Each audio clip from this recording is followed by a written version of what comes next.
We are solving assignment number 2.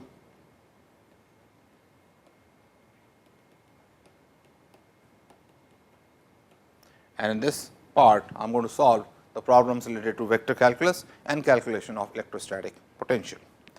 Problem number 5 of this assignment says that we want to calculate the surface integral of the vector field V x, y and z, which is equal to x square I plus x, y, z, j plus y square z k. And we want to calculate its surface integral V dot ds over a unit sphere. That means, the sphere has a radius of 1 centered at the origin, and we want to use divergence theorem and spherical polar coordinates. So, by divergence theorem, this V dot ds is going to be equal to divergence of V integrated over the volume of the sphere. Divergence of V now is easy to calculate. Look at this. I will take the partial derivative of x component, which gives me 2x, plus partial derivative of y component with respect to y, which gives me x z, plus partial derivative of the z component with respect to z, which gives me y square times dv. dv in spherical polar coordinates is nothing but r square dr d cosine of theta d phi. Integral limits d phi are 0 to 2 pi, d cosine theta minus 1 to 1, and r is from 0 to 1, because we are doing the volume integral over a unit sphere. Now, x, y and z are going to be expressed in terms of the spherical polar coordinates, and therefore, this becomes 2 r sin theta cosine of phi, which is integrated over r square dr d cosine theta d phi, plus the second term, which is going to be x, which is r sin theta cosine of phi, z, which is r cosine of theta, and this is going to be integrated over r square dr d cos theta d phi, plus the final term, which is y square, which is r square sin square theta sin square phi r square dr d cosine theta d phi. Now, notice that the first and the second term, that is the term number, the first one which I am encircling now, and the second term which I am encircling in green, both have cosine phi, and if I integrate cosine phi over d phi over phi from 0 to 2 pi. So, cosine phi d phi 0 to 2 pi, I am writing on the left, gives me 0, and therefore, both these terms contribute 0. I am left with only the third term, which is then equal to integration r raised to 4 dr 0 to 1 integration sin square theta d cosine theta minus 1 to 1 integration sin square phi d phi 0 to 2 pi, which gives me 1/5. The first term gives me 1/5 times sin square theta minus 1 to 1 is nothing but 1 minus cosine square theta, which I will write as x square dx, where x is cosine of theta, times 0 to 2 pi 1 minus cosine 2 phi over 2 d phi. This gives me 1/5 times 2 minus 2/3, which is 4/3 times pi. So, the answer becomes 4 pi over 15, and that is the answer for problem number 5. Let us see what problem number 6 says. Problem number 6 says, for a vector field V x, y and z is equal to x square y in the x direction plus x minus y in the j direction plus c x plus y in the k direction, where c is a constant. We want to calculate the line integral v dot dl where the curve that we are specifying is a square. Let me show it with a slightly different color. So, this is a square with sides on the x and y axis, and we are traveling counterclockwise on this, and this square is of side A, and we want to use Stokes' theorem. So, what does Stokes' theorem say? It says that integral v dot dl is nothing but the surface integral over the same surface, curl of v dot ds. Now, ds for this x and y surface, since I am traveling counterclockwise, my right hand convention is coming out in direction k. Therefore, in this curl I need to take only the z component. I can write this therefore as curl of v only z component times dx dy. That is the integral. Notice that this is a scalar. Z component of this can be written as d v y over dx minus d v x over dy dx dy, where dx dy integrate the vary over this square. Now, given the vector v, which is equal to x square y I plus x minus y j plus c x plus y k, we have the integral v dot dl is equal to, I will now evaluate this term, the last term that we put in, is equal to integral dx varies from 0 to a, y varies from 0 to a, dvy over dx is going to be 1 minus dvx over dy is going to be x square dy. The integrand depends only on x, and therefore, this is going to be equal to a times 1 minus x square dx is going to give me a minus a cubed over 3. So, the answer comes out to be a square 1 minus a square over 3. Next, question number 7. Question number says a vector field is given as f is equal to 2 x y z in the I direction, x direction, plus x square z in the j direction, plus x square y in the k direction, and we wish to calculate the corresponding potential v x, y and z. Now, by definition, I am going to have minus partial of v with respect to x equals f x, which is 2 x y z. Similarly, partial v with respect to y is going to be f y, which is x square z, and partial v over partial z is going to be f z, which is x square y. If you just inspect it, you can immediately write that v should be equal to x square y z with a minus sign in front, plus some constant, because potential is always defined up to a constant. But I like to do it more systematically, so that in future when you come across such a problem, you will be able to handle it in a systematic manner. So, if I look at the first term,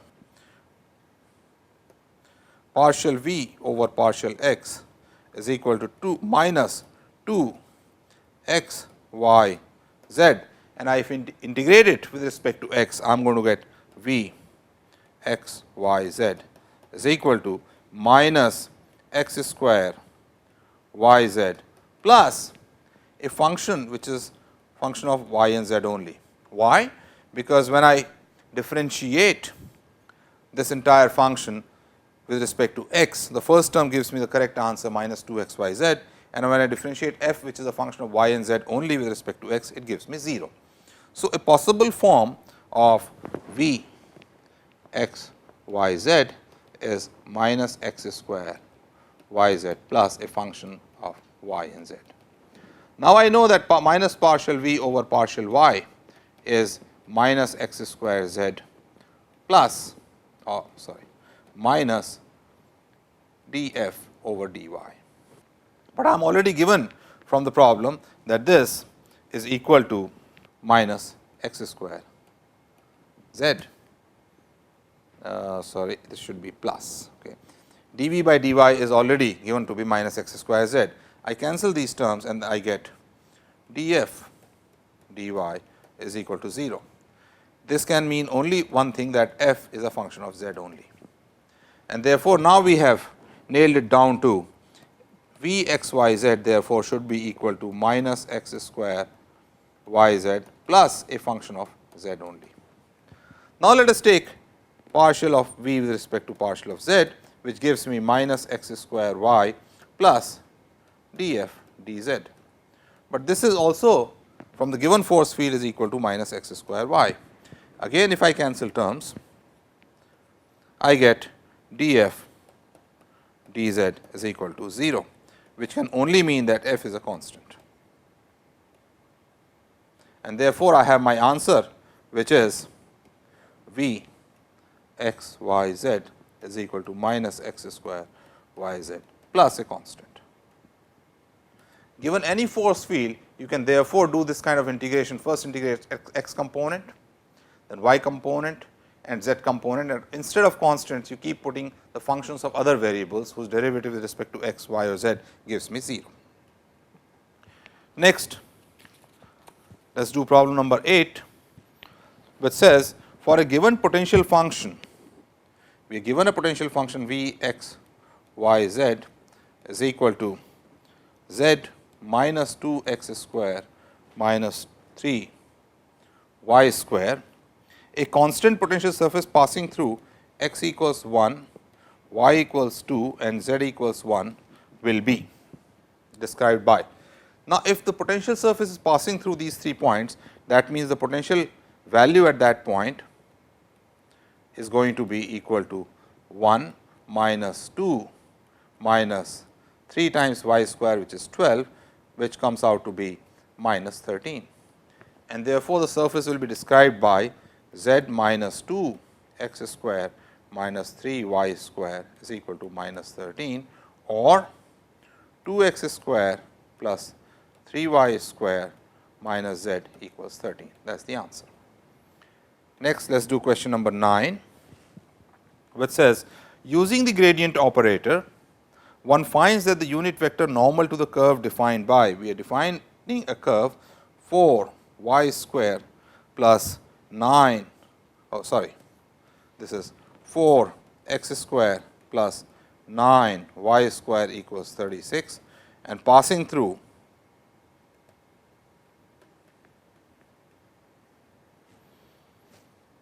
3 by 2 and root 3, what will be the unit vector normal to this curve?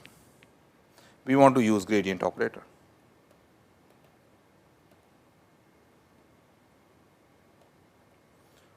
Recall from the lectures on gradient operator that gradient operator acting on a function of x y gives me a vector which is perpendicular to the constant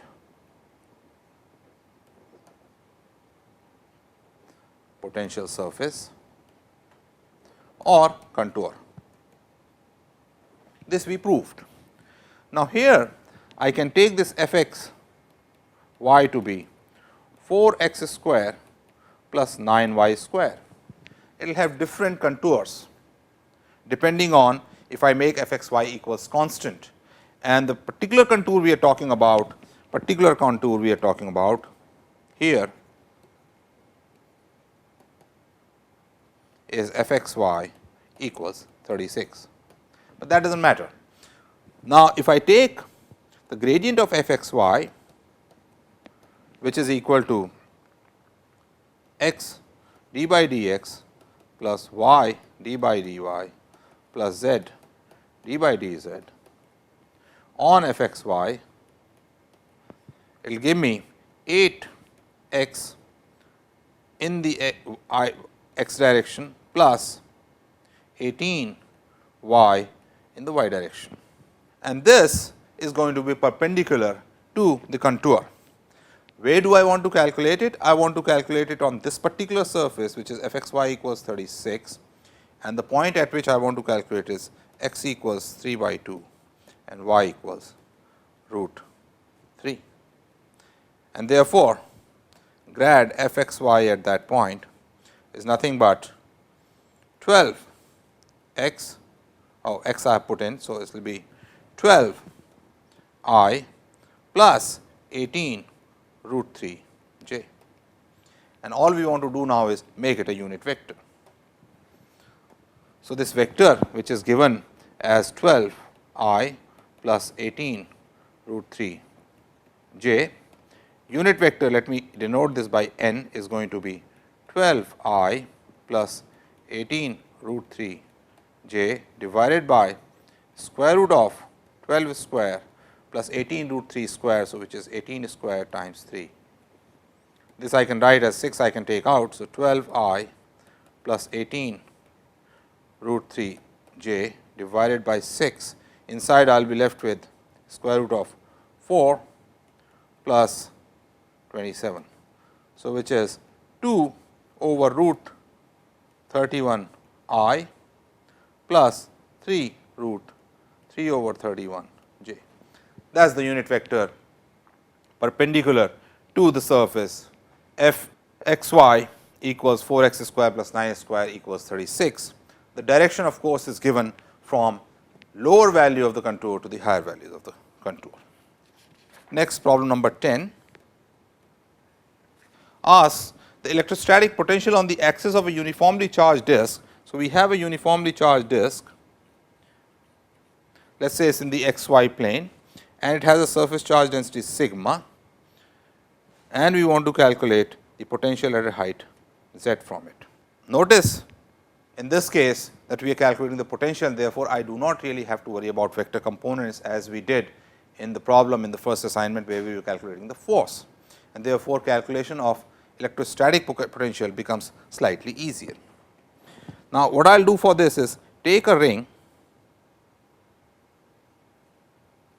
at a distance r, take a ring at distance r, calculate the charge on this. The charge on this is going to be 2 pi r dr, that is the area of the ring times sigma. And this, all the charges at this on this ring are at a distance of square root of z square plus r square from the point z. And therefore, the potential V at z is going to be 1 over 4 pi epsilon 0. In fact, I should write it as dV, very small potential due to this small ring, is going to be dq, which is 2 pi r dr sigma over square root of r square plus z square. And the total potential is going to be an integral of this from r equal to 0 to capital R. And therefore, the potential is given as V z is equal to 2 pi over 4 pi epsilon 0, there is a sigma integral 0 to r dr over square root of r square plus z square, taking r square plus z square to be y, r square plus z square to be equal to y square, and therefore, y dy becomes r dr, and then I get V z equals 2 pi sigma over 4 pi epsilon 0 integral modulus of z to r square plus z square y dy over y cancels, and I get this equal to this 2 pi also cancels here, and I get equal to answer equal to sigma over 2 epsilon 0 inside square root of r square plus z square minus mod of z. So, you see this calculation of potential is slightly easier because it is a quantity which is scalar. I could, if I want to calculate the z component of the electric field, which is going to be the only component, I will take E z on the axis to be equal to minus dV by dz, and I can get my answer. I can also take different sigmas. For example, in the previous assignment, we had a sigma which was r dependent as sigma naught over r. I could also calculate potential for that. In fact, I will leave it for you as an exercise. You calculate potential due to this sigma r, calculate V on the axis z axis, and then differentiate it to get the electric field, and then compare that with the answer obtained in assignment number 1. Finally, the last problem in this assignment is using the electrostatic potential derived for a charged shell, get the result for a uniformly charged sphere of radius r for the potential. So, what we have is a sphere which is uniformly charged with density rho, and we want to calculate the potential from r equals 0 all the way up to r equals infinity using the result for a charged shell, which I derived in the lecture. If there is a charged shell of radius r carrying surface charge density sigma, then we had obtained in the lecture that the potential V r is equal to 1 over 4 pi epsilon 0 4 pi r square sigma over r, which I can simply write as, by cancelling this 4 pi, as r square sigma over epsilon naught r for r greater than or equal to capital R. So, outside it goes as 1 over r. On the inside it becomes equal to a constant which is equal to the value at the surface. So, inside it becomes r sigma over epsilon 0 for r less than or equal to r. Notice that at r equals capital R, the two answers match. So, we have this result for the shell, and we want to use it to find the potential for a uniformly charged sphere. For the uniformly charged sphere, I will take a shell inside of radius small r, and if I think of it as a shell and its thickness is dr, then the sigma on this is going to be charge per unit area. The volume of this shell is 4 pi r square dr. The charge on this is going to be times sigma times rho, and if I divide by the area of this shell, this is going to be sigma. So, sigma is nothing but 4 pi r square cancels rho dr, and this shell gives rise to a potential outside which has 1 over r dependence and inside which is constant. So, if I write the potential due to this shell, it is going to be for r prime, let us calculate at r prime, is going to be r square, which is r square d dr over epsilon 0 r prime for r prime greater than or equal to r, and this is going to be equal to rho dr over epsilon naught times r for r prime less than or equal to r. So, I have found the potential inside, I have found the potential outside. Now, all I have to do is integrate over dr to get values at different points. Let us first do the calculation for r prime greater than r, that is, I want to find the potential outside.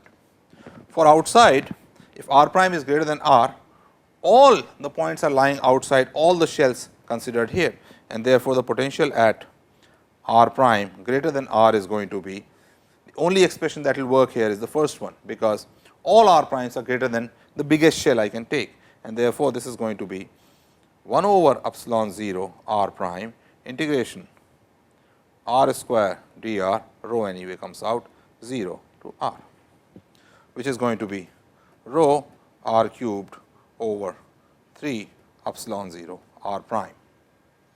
I multiply by 4 pi at the bottom, 4 pi at the top, 4 pi rho r cubed by 3 the charge. So, this becomes 1 over 4 pi epsilon 0 q by r prime, which is a known result for charge outside. For any spherical charge, it behaves like a point charge. What about the potential inside? Now, for the potential inside, if I am calculating the potential inside, if I take a shell at r, I want to calculate the potential V r prime, all the shells outside. Now, we are taking r prime to be less than r. All the shells outside will be giving a constant potential.